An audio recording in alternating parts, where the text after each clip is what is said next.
Daily, weekly और monthly राशिफल के साथ साथ ज्योतिष, वास्तु, मंत्र आदि से जुड़ी वीडियोस रेगुलरली पाने के लिए चैनल को अभी सब्सक्राइब कीजिए और बेल नोटिफिकेशन पे भी क्लिक कीजिए ताकि नई वीडियो की नोटिफिकेशन आपको समय पर मिल जाए।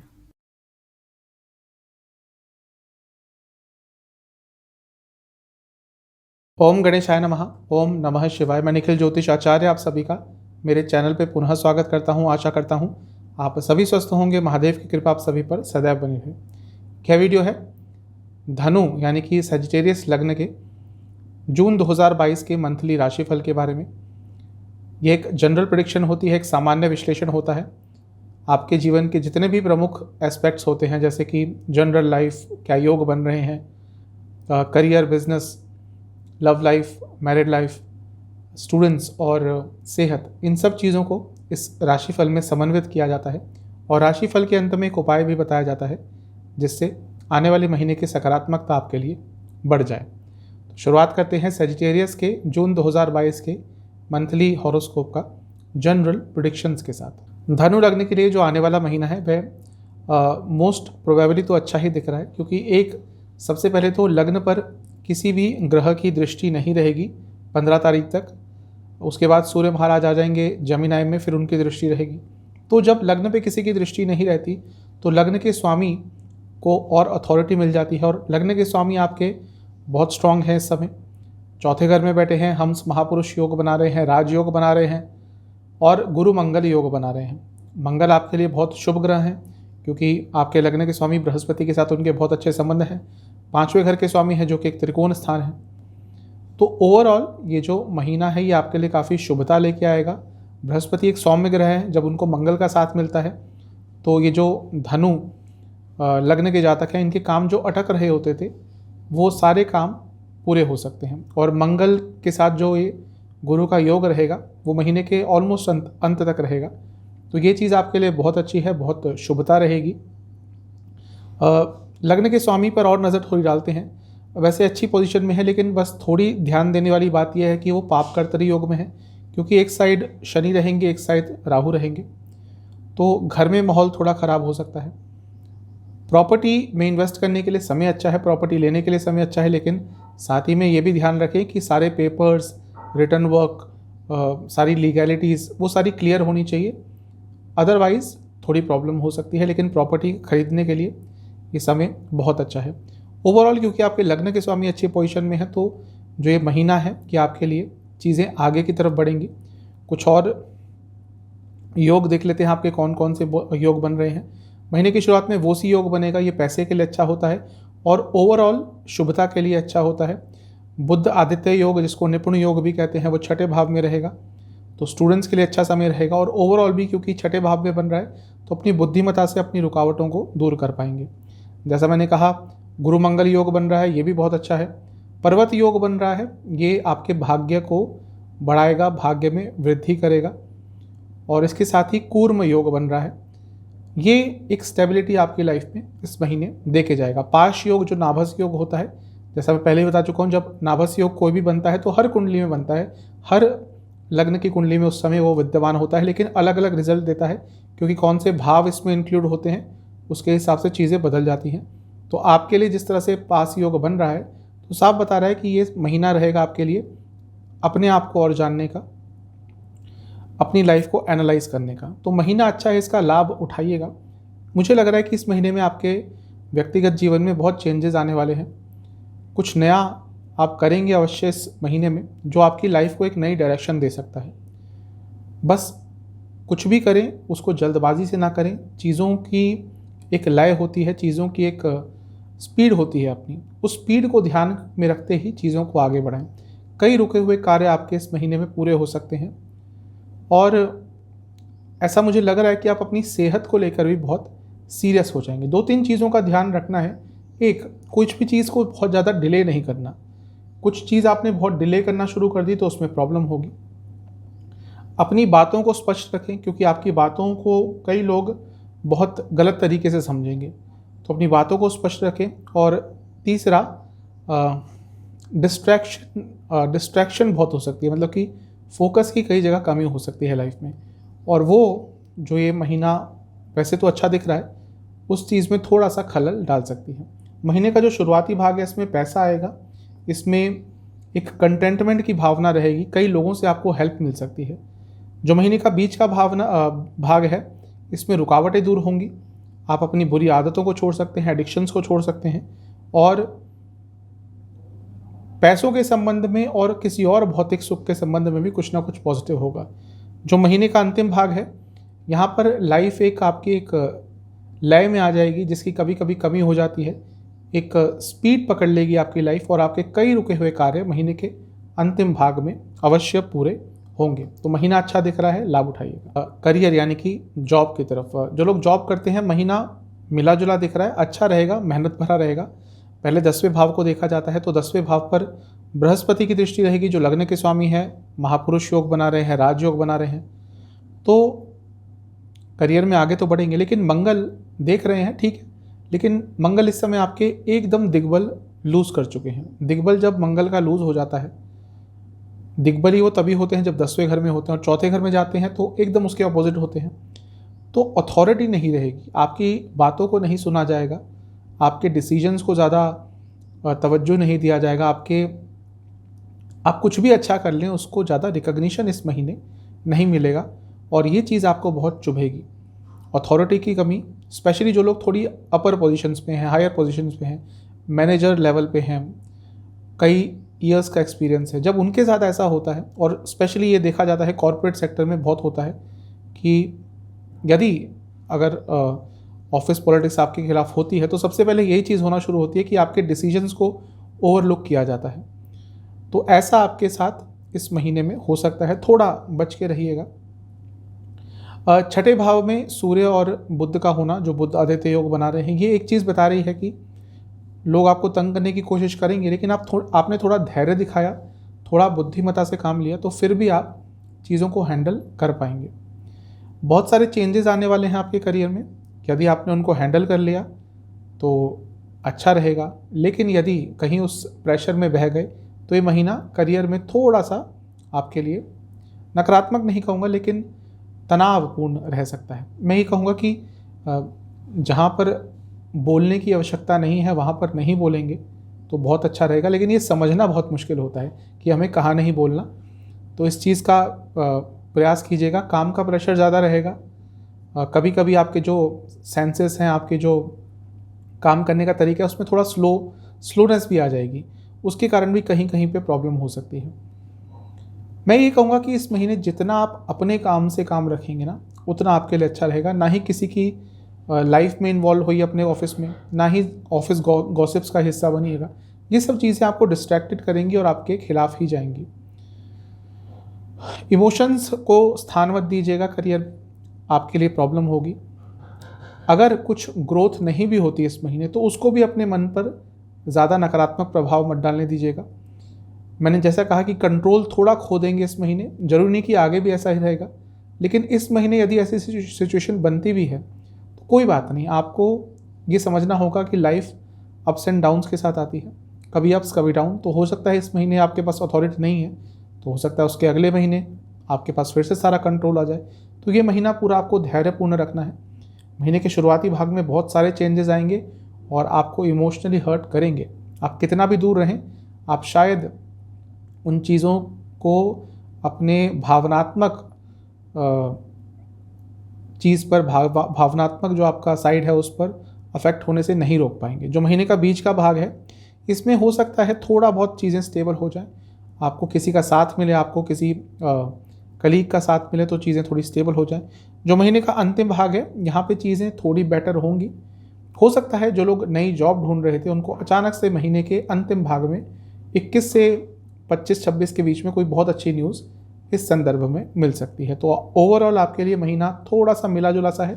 जो लोग जॉब करते हैं ध्यान दीजिएगा। चलते हैं बिजनेस की तरफ। बिजनेस के लिए 7वें भाव को देखा जाता है, वहाँ पर मंगल की दृष्टि रहेगी। ये अच्छा रहेगा आपके लिए क्योंकि मंगल त्रिकोण के स्वामी है और आपके लग्न के स्वामी के साथ बैठेंगे, तो बिजनेस के लिए महीना अच्छा है।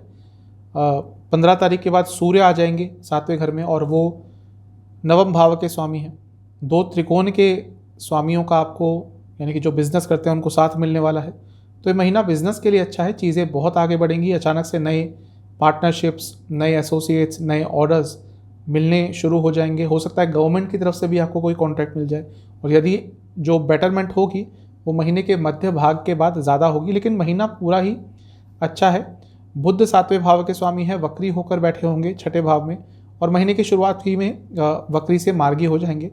और इससे पहले अस्त चल रहे थे, यानी कि सूर्य के बहुत क्लोज थे डिग्री वाइज, और वो भी मई के एंड में ही हो जाएंगे, तो जून से उसका प्रभाव देखने को मिल जाएगा।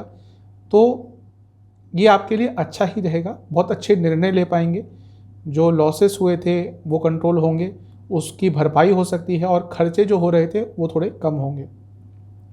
कोई बहुत अच्छी डील मिल सकती है, कुछ बहुत अच्छा काम मिल सकता है इस महीने, जो आपके बिज़नेस को एक अलग लेवल पर लेके जा सकता है। फिर भी मैं ये कहूँगा कि अपने बिज़नेस को और समझने का प्रयास कीजिएगा। मैं कई बार बताता हूँ, बिज़नेस यदि करते हैं तो बहुत जल्दी चेंजेस लाने पड़ते हैं, क्योंकि आज की डेट में बहुत कुछ चेंज होता है और बहुत जल्दी होता है। तो थोड़ा अडेप्टेबल बनिएगा, अपने बिज़नेस की अंडरस्टैंडिंग और इम्प्रूव कीजिएगा, और जल्दबाजी में कुछ मत कीजिएगा। चीज़ों को समय के साथ आगे बढ़ने दें। आपको पता है कि हाँ भाई, इस ऑर्डर के पैसे 15 तारीख को आने हैं, 20 तारीख को आने हैं, तो उसके लिए जल्दबाजी करने का कोई फ़ायदा नहीं। समय के साथ आ जाएंगे। यदि नहीं आते पैसे, यदि या कोई काम नहीं होता, तो फिर कुछ कीजिए, समय से पहले उसके बारे में चिंता मत कीजिएगा। ओवरऑल अगर ये पार्टनरशिप में भी बिजनेस करते हैं तो महीना अच्छा रहेगा, क्योंकि कम्युनिकेशन बहुत अच्छी रहने वाली है। 2-3 चीज़ों का ध्यान रखना है। कभी कभी लॉन्ग टर्म नहीं सोचते, और वो चीज़ इस महीने आपको हर्ट कर सकती है। लॉन्ग टर्म सोच के चला कीजिए। कुछ डिले होंगे और वो आपकी गलती से होंगे, वो चीज़ आपके बिजनेस को हर्ट कर सकती है। और तीसरा, कंसिस्टेंसी। आपकी तरफ से कई जगह पे कंसिस्टेंसी की कमी होगी, कई जगह पे डिटर्मिनेशन की कमी होगी, वो भी आपको थोड़ा हर्ट करेंगे। महीने के शुरुआती भाग में भाग्य का बहुत साथ मिलेगा, बिजनेस में लाभ उठाइएगा। महीने के बीच के भाग में मेहनत वाला समय रहेगा, और जो मेहनत करेंगे वो लाभकारी होगी। और महीने के अंतिम भाग में थोड़ा सा डिस्ट्रैक्शन हो सकता है, स्पेशली 22, 23, 24 तारीख को। उसके बाद चीज़ें ठीक हो जाएंगी और कुछ ना कुछ फ़ायदा होगा, कुछ ना कुछ नया आपको सीखने को अवश्य मिलेगा अपने बिजनेस में। बिजनेस के लिए महीना अच्छा है। चलते हैं लव लाइफ की तरफ। सबसे पहले नो कॉन्टैक्ट सिचुएशन में जो लोग थे, महीना अच्छा है। जो भी ये सिचुएशन उत्पन्न हुई थी उससे राहत मिलेगी, बातें दोबारा शुरू हो सकती हैं और पॉजिटिव नोट के साथ स्टार्ट होंगी। और ये महीने के शुरुआती भाग में ही हो सकता है, उसमें भाग्य भी साथ देगा। मैं ये कहूँगा, यदि चीज़ें ठीक होती हैं तो एक एटीट्यूड मत दिखाइएगा, गुस्से से बात मत कीजिएगा, और जो गलतियाँ पहले दोहराई थी वो मत कीजिएगा, और एक नई साइड, एक नई पॉजिटिव साइड अपने दिखाइएगा। तभी ये जो सिचुएशन अगर इम्प्रूव होती है तो कैरी फॉरवर्ड करेगी, वो स्टेबल रहेगी, वरना दोबारा से इस नो कॉन्टैक्ट सिचुएशन में पहुंचने में टाइम नहीं लगेगा। नया रिलेशनशिप स्टार्ट करने के लिए महीना ठीक ठाक सा है। महीने के शुरुआत में थोड़ा परेशान हो सकते हैं क्योंकि हो सकता है चीज़ें आपके हिसाब से ना जाए। आप हो सकता है किसी के साथ इन्वॉल्व होना चाहते हो, लेकिन आपके पर्सपेक्टिव पार्टनर जो है वहाँ से रेसिप्रोकेशन ना हो, तो उसको लेकर महीने के शुरुआती भाग में, बीच के भाग में बहुत परेशान रहेंगे, क्योंकि नया रिलेशनशिप स्टार्ट नहीं हो रहा, अकेला फील करेंगे। लेकिन महीने का जो अंतिम भाग है वो नया रिलेशनशिप स्टार्ट करने के लिए बहुत अच्छा है। एक अलग सा आकर्षण रहेगा आपके अंदर।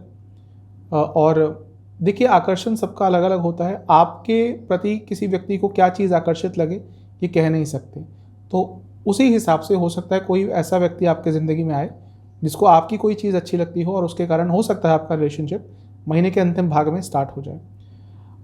5वें स्थान को देखना पड़ता है, वहाँ पे वीनस, शुक्र और राहु होंगे, और दोनों ग्रह वैसे अच्छे हैं, अट्रैक्शन के होते हैं, लेकिन जब दोनों साथ में बैठे हैं तो अट्रैक्शन कुछ ज़्यादा ही हो जाता है। जैसे कहते हैं कि too much of everything is bad, मतलब कि कुछ चीज़ बहुता में हो जाती है, अधिकता में हो जाती है, तो वो थोड़ी परेशान करती है। तो वैसा ही कुछ आपके लिए रहेगा। इतना प्यार कभी कभी उमड़ेगा एक दूसरे के प्रति, वो प्यार ही आपको थोड़ा तकलीफ़ देने वाला है। इंटीमेसी रहेगी, सब कुछ रहेगा, लेकिन वो टू मच होगा, एक्सेस में होगा, और वो चीज़ थोड़ी सी परेशान करेगी आपको। शनि 3रे भाव में बैठे होंगे, वो दृष्टि डालेंगे और वक्री हो जाएंगे, तो हो सकता है थोड़े झगड़े हों महीने के शुरुआत में, लेकिन चीज़ें स्टेबल रहेंगी। जो लोग रिलेशनशिप से शादी की तरफ जाना चाहते थे, महीना बहुत अच्छा है। ऐसा लग रहा है कि पैशन बहुत रहेगा इस महीने, बहुत सारी नई शुरुआतें करेंगे, लेकिन एनर्जी को थोड़ा बैलेंस कीजिएगा, क्योंकि आकर्षण, इंटीमेसी बहुत ज़्यादा रहेगी, पैशन बहुत ज़्यादा रहेगा। और जब देखिए, हर चीज़ एक एनर्जी ही होती है, नहीं बैलेंस होती, नहीं उसको कंट्रोल किया जाता तो प्रॉब्लम होती ही है। महीने का शुरुआती भाग बहुत अच्छा है, एक दूसरे को समझने का मौका मिलेगा। बीच का भाग भी अच्छा है, कुछ प्रॉब्लम्स आ रही थी, दोस्तों के ज़रिए उसको सॉल्व कर सकते हैं। और जो महीने का अंतिम भाग है ये भी अच्छा है। ओवरऑल रिलेशनशिप के लिए मैंने कहा बहुत अच्छा महीना है, बस एनर्जी को मैनेज कीजिएगा। चलते हैं मैरिड लाइफ की तरफ। 7वें स्थान को देखा जाता है, वहाँ पे मंगल की दृष्टि रहेगी और 15 तारीख के बाद सूर्य आ जाएंगे, तो थोड़े बहुत लड़ाई झगड़े हो सकते हैं, लेकिन क्योंकि बृहस्पति का साथ मंगल को है तो चीज़ें मैनेज हो जाएंगी। हाँ, लेकिन महीने के मध्य भाग के बाद क्योंकि सूर्य भी 7वें स्थान में आ जाएगा, और 7वें स्थान में सूर्य बहुत अच्छा प्रभाव तो नहीं देते, केतु की दृष्टि रहेगी, तो 15 तारीख के बाद मैरिड लाइफ में प्रॉब्लम्स आ सकती हैं। कभी कभी एक दूसरे को बिल्कुल नहीं समझ पाएंगे। जिनके मैरिड लाइफ में बहुत प्रॉब्लम चल रही थी वो काफ़ी परेशान हो सकते हैं इस महीने, कुछ बड़ा निर्णय लेने के बारे में भी सोच सकते हैं। लेकिन मैं कहूँगा कि यदि आपने 20 तारीख तक थोड़ा धैर्य दिखा दिया, पेशेंस दिखाया, तो उसके बाद एक दूसरे के प्रति जो विश्वास है, जो एक दूसरे के प्रति अंडरस्टैंडिंग है, वो थोड़ी बेटर हो सकती है। 20 तारीख तक का समय आपके लिए थोड़ा मुश्किल है, उसके बाद, या मैं कहूँगा 20 भी नहीं, शायद 17-18, उसके बाद चीज़ें थोड़ी स्टेबल होना शुरू हो जाएंगी। 11 से लेकर 17-18 तारीख तक ये काफ़ी सेंसिटिव समय रहेगा आपके शादीशुदा जीवन में, इसका आपको ध्यान रखना है। छोटी छोटी बातों पर, अपने लाइफ पार्टनर की उनकी ज़रूरतों पर थोड़ा ध्यान देंगे तो अच्छा रहेगा। अगर मैं 2-3 चीज़ें बोलूँ जिसको आपको ध्यान रखना है, वह ये होगी कि एक, कभी भी कुछ ऐसे निर्णय मत लीजिएगा जो वन साइडेड हो। कुछ बड़ा करना है तो अपने लाइफ पार्टनर को उसको बता के कीजिएगा, उनको कॉन्फिडेंस में लेके कीजिएगा। अगर कभी अकेला फील करते हैं तो उनसे बताइएगा, क्योंकि यदि एक बार उस जोन में चले गए तो फिर बहुत नेगेटिव आप अपने आप को फील करेंगे। और तीसरा, इनसिक्योर मत होइएगा। कभी कभी होता है कि चीज़ें अनिश्चित होती हैं, लेकिन यदि वो इनसिक्योरिटी की तरफ चली गई तो प्रॉब्लम बढ़ती है। महीने का शुरुआती भाग ठीक ठाक सा रहेगा, थोड़ा शक की आप ज़्यादा रहेंगे, शक ज़्यादा करेंगे, ये प्रॉब्लम दे सकता है। महीने का जो बीच का भाग है, यहाँ पर थोड़ी अपनी वाणी में कंट्रोल कीजिएगा। 17-18 तारीख तक मैंने बोला कि थोड़ी प्रॉब्लम है, उसके बाद चीज़ें अच्छी होंगी, भाग्य का साथ मिलेगा, एक दूसरे को समझेंगे और आपका जो रिलेशनशिप है वो और स्ट्रांग होगा। तो इन सब चीज़ों का ध्यान रखिएगा। चलते हैं स्टूडेंट्स की तरफ। स्टूडेंट्स के लिए महीना मिश्रित सा रहेगा, क्योंकि एक तो 5वां स्थान सबसे महत्वपूर्ण होता है उसके लिए, वहाँ पर शनिदेव की दृष्टि रहेगी, शनिदेव वक्री हो जाएंगे, पाप कर्तरी योग में रहेगा, वहाँ पे शुक्र और राहु हैं, तो डिस्ट्रैक्शन बहुत रहेगा। आपका समय तो ठीक है, लेकिन डिस्ट्रैक्शन इतना रहेगा कि वो परेशानी आपको अवश्य देगा। सबसे पहले बात करते हैं, यदि आपका कोई एग्ज़ाम पड़ता है, कॉम्पिटिटिव कोई भी एग्ज़ाम महीने के शुरुआत में पड़ता है, ठीक रहेगा, फोकस महीने के शुरुआत तक तो रहेगा, लेकिन उसके बाद चीज़ें थोड़ी बदल सकती हैं। यदि महीने के शुरुआत में आपका एग्ज़ाम है तो अच्छा करेंगे, महीने के बीच में 11 से 20 जो रिज़ल्ट आप एक्सपेक्ट कर रहे थे उससे थोड़ा सा कम रह जाएगा, और ये आपके लिए थोड़ा परेशानी वाली बात रहेगी। महीने के अंतिम भाग में यदि आपका कोई एग्ज़ाम है, ठीक रहेगा, लेकिन वहाँ पे कभी कभी धैर्य खो देंगे, तैयारी में भी और जब एग्ज़ाम में बैठेंगे तब भी, और वो चीज़ का आपको ध्यान रखना पड़ेगा, वो आपके खिलाफ जा सकती है। बार बार डिस्ट्रैक्ट होंगे, बार बार फोकस हटेगा। जैसा मैंने कहा, शुक्र और राहु है 5वें में, तो ये चीज़ प्रॉब्लम अवश्य देगी। जो हायर स्टडीज़ करते हैं उनके लिए फिर भी ये महीना अच्छा रहेगा। 9वें स्थान को देखा जाता है, वहाँ पे शनिदेव की दृष्टि रहेगी, और शनिदेव क्योंकि वक्री हो जाएंगे, और जो हायर स्टडीज़ है उसके लिए थोड़ा सा अलग चीज़ देखी जाती है, क्योंकि वो थोड़ा रिसर्च बेस्ड होती है, तो उनके लिए ये महीना अच्छा रहेगा। जो स्टूडेंट्स थोड़ा ग्रेजुएशन आदि कर चुके हैं या कर रहे हैं और पार्ट टाइम जॉब ढूंढना चाहते हैं कि थोड़ा पैसा भी साथ में आ जाए, तो मैं कहूँगा कि ठीक है, लेकिन ज़्यादा उस पर फोकस मत कीजिएगा, उसके कारण टाइम बहुत वेस्ट कर देंगे और वो चीज़ अच्छी आपके लिए नहीं रहेगी। ओवरऑल ये महीना ठीक ठाक सा दिख रहा है। मुझे 2-3 चीज़ें जो आपको बतानी है। सबसे पहले तो अनरियलिस्टिक एक्सपेक्टेशंस मत रखिएगा कि मेरे साथ मैं ये कर लूँगा, वो कर लूँगा। जब वो नहीं हो पाता तो प्रॉब्लम होती है, तो अनरियलिस्टिक एक्सपेक्टेशंस नहीं रखनी। दूसरा, थोड़े अपने मूड को कंट्रोल करके रखिएगा, कई बार मूड आपका बहुत अनस्टेबल हो जाएगा। और तीसरा, आपको थोड़ा ग्रुप स्टडीज़ पर फोकस करना पड़ेगा। कभी कभी ग्रुप स्टडीज़ पर बिल्कुल फोकस नहीं करेंगे और वही आपके लिए नकारात्मक रहेगा। महीने के शुरुआत में थोड़ा अपने आप को अकेला फील करेंगे, अपने ऊपर से थोड़ा कॉन्फिडेंस हटेगा। महीने के बीच के भाग में चीज़ें तब भी थोड़ी बहुत बेटर होंगी, और महीने के अंतिम भाग में एक चीज़ कहूँगा कि अपने विश्वास पर काम कीजिएगा, अपने सेल्फ कॉन्फिडेंस पे काम कीजिएगा, वरना आपके लिए थोड़ी प्रॉब्लम हो सकती है। करते हैं सेहत की बात। आपके लग्न के स्वामी अपने ही राशि में होंगे वो तो अच्छा है, लेकिन लग्न के स्वामी क्योंकि चौथे घर में हैं और मंगल के साथ हैं, गुरु मंगल योग वैसे अच्छा होता है, लेकिन हर ग्रह का बहुत अलग अलग कारकत्व होते हैं, स्वामित्व होता है उनका अलग अलग। मंगल का 12वें घर का स्वामित्व है और बृहस्पति पाप कर्तरी योग में रहेंगे, तो थोड़ा बहुत सेहत पर प्रॉब्लम हो सकती है। क्या क्या तंग करेगा महीने के शुरुआत में? वाटर रिटेंशन, कफ रोग, चेस्ट संबंधित रोग, और यदि आपको डायबिटीज़ है तो प्रॉब्लम हो सकती है। यदि आपका रिसेंटली वेट गेन हुआ है तो एक बार मेरा सजेशन रहेगा कि पूरी बॉडी का चेकअप करा लीजिएगा। हो सकता है थायराइड आदि या कोई और इशू आपको हो, जो यदि सही समय पे पता चल जाए तो अच्छा रहता है। महीने के बीच के भाग में थोड़ी सेहत में सुधार होगा। यदि कोई लॉन्ग टर्म इलनेस थी उससे आप रिकवर हो पाएंगे, लेकिन लोअर बैक में काफ़ी दर्द रहेगा और ब्लड रिलेटेड डिसऑर्डर्स भी तंग कर सकते हैं। महीने के अंतिम भाग में नसों से संबंधित रोग, वात रोग, वायु रोग और पूरी बॉडी में थोड़ा पेन रहेगा। इन सब चीज़ों से थोड़ा सा बच के रहिएगा। आपके लिए उपाय यह रहेगा कि महीने की शुरुआत में ही किसी भी शिव मंदिर में जाकर शिवलिंग का शहद से अभिषेक करके आइएगा और शिवलिंग पर आपको 21 बेलपत्र अर्पण करके आने हैं और वहाँ बैठकर ओम नमः शिवाय का 108 बार जाप करके आना है और उसी मंदिर में चीनी, गुड़ और चावल का दान करके आना है। कितना दान करना है ये आपकी क्षमता, आपकी इच्छा, आपके सामर्थ्य पर डिपेंड करता है। चैनल पे नए हैं सब्सक्राइब कीजिए, वीडियो को लाइक कीजिए। मिलता हूँ अगली वीडियो में, तब तक के लिए ओम नमः शिवाय।